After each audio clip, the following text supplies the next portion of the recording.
ऐसे स्वधर्म चाहता तो पूरा कर सकता था, लेकिन हम लोग कई बार मैंने चिंतन किया, जिनमें इस दुनिया के पाप रोकने की शक्ति थी उन्होंने रोके नहीं, उन्होंने रोके नहीं, उनमें शक्ति थी, उनके पास देवता थे,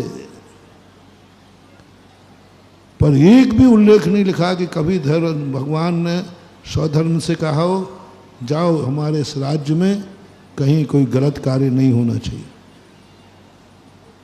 क्यों नहीं आया आदेश? उनकी शक्ति थी, समर्थ थी, आदेश भी दे सकते थे और स्वधर्मेंद्र तुरंत पालन करता। भगवान का आदेश कौन पालन नहीं करता? लेकिन उन्होंने आदेश दिया नहीं, स्वधर्मेंद्र ने किया नहीं। क्यों नहीं किया? जब इस दुनिया में पृथ्वी पर देवता आते थे तब क्यों पाप होते थे? आज तो ठीक है भाई, हम नहीं पकड़ पाते हैं, एक देवता नियुक्त कर देते, बस आंख बंद करता, चोर यहां से चोरी करके कहां गया है सब उनके ज्ञान में आ जाता। कहां कौन, 2 नंबर का काम हो ही नहीं सकता था। क्यों नहीं किया स्वधर्म? मैं इस पर बहुत वर्षों तक मैंने विचार किया। हर समय जब चौथे काल की वो देवताओं की चर्चा आती थी तब एक ही बात विकल्प में आती थी कि उन्होंने ये पापाचार क्यों नहीं मिटाया, क्यों नहीं देश को अच्छा किया? और शक्ति थी उनके पास, कोई रोकने वाला नहीं था, कोई बाधा नहीं था, बहुत अच्छी दुनिया बना सकते थे, बहुत अच्छी दुनिया बना सकते थे।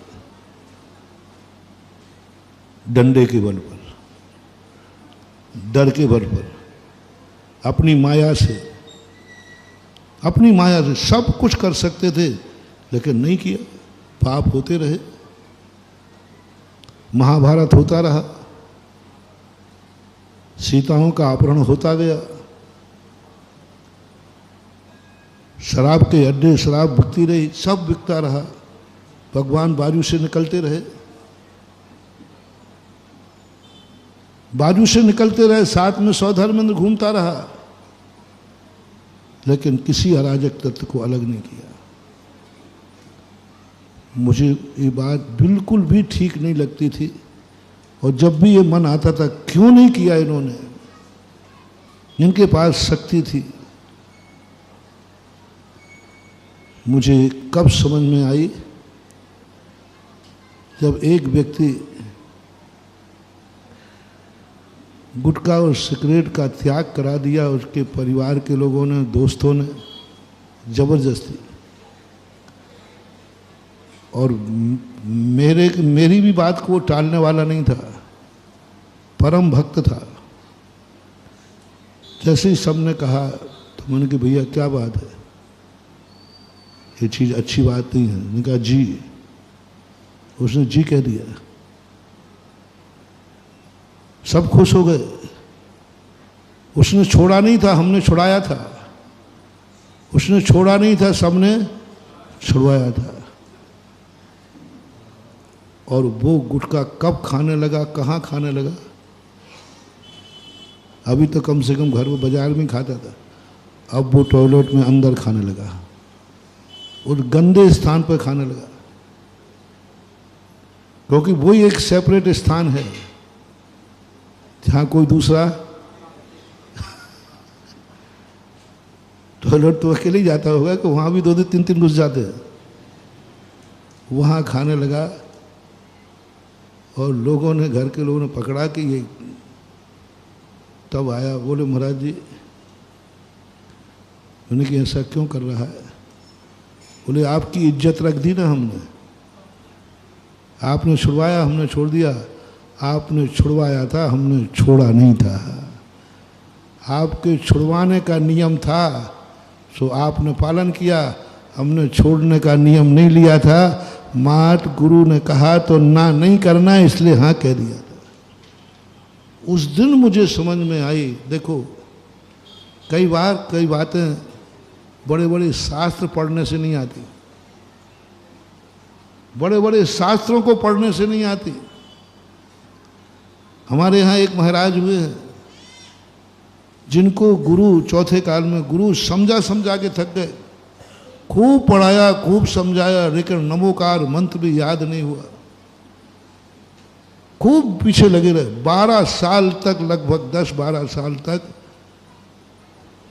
उनके गुरु ने उनके साथ माथाफोड़ी की, लेकिन इतने साल में वे उसके मुख से नमो अरिहंताणम नहीं बोल पाए, बुलवा ही नहीं पाए। 12 साल में नमो अरिहंताणम का अर्थ नहीं समझा पाए, इतनी ठस बुद्धि थी उसकी, इतनी ठस बुद्धि, इतनी ठस बुद्धि। 12 साल क्या कहलाते भाई? और एक गुरु 12 साल तक उसे नमो अरिहंताणम नहीं और ना ही नमो अरिहंताणम का अर्थ बता पाए। उसका आचार्य महाराज का और एक भावलिंगी महाराज की चर्चा कर रहा हूँ। इतना उसका ज्ञानावरणी कर्म का उदय था कि मुनिराज वो गुरु बोले नमो अरिहंताणम, तो सुने तो उसको याद ही नहीं रहे कि महाराज ने क्या बोला है।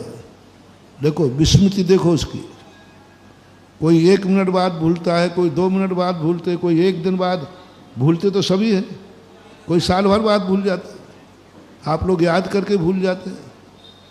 उसका कर्म देखो इतना कि गुरु के मुंह से निकला, कान में आया, लेकिन याद नहीं हुआ कि गुरु ने क्या कहा था, मैंने क्या सुना है। अब कितना ज्ञानावरणी कर्म का उदय। एक बच्चे से कहो बोलो नमो अरिहंताणम, तो रिपीट कर देगा कि नहीं? उसको कम से कम इतना ज्ञान है कि गुरु ने क्या कहा, उसको इतना भी ज्ञान नहीं होता था। नमो अरिहंताणम, क्या कहा आपने, क्या कहा आपने, हमें कोई पता ही नहीं, इतना भुलक्कड़ था। कान तक आने में, गुरु से मुख से निकला हुआ शब्द कान में आया, इतने में वो भूल गया। 12 साल मेहनत की, अंत में गुरु महाराज थक गए, और ऐसे थके कि उन्होंने कहा जा अब मैं तेरा कल्याण कभी हो ही नहीं सकता, तू कितने उपाय कर ले तेरा कल्याण नहीं हो सकता, मैं थक गया। अब वो हाथ जोड़ के रह गया कि क्या कहें, जो भी गुरु जी आप जानो। बोले नहीं मैं कुछ नहीं, मैंने दया बहुत कर ली, 12 साल हो गया, माथा फोड़ गया, माथा पक गया। बोले गुरु जी कल्याण तो करना ही है। मैं करूं क्या कल्याण करके? गुरु जी कल्याण तो करना ही है। गुरु ने कहा तू कितने ही गिड़गड़ा, मैं तेरा कल्याण नहीं करूंगा। जय जिनेंद्र। अगर आपको मेरी वीडियो अच्छी लगती है तो प्लीज़ मेरे चैनल को सब्सक्राइब करिए, लाइक करिए, शेयर करिए। इसी तरह से अपना प्यार मुझे देते रहिए।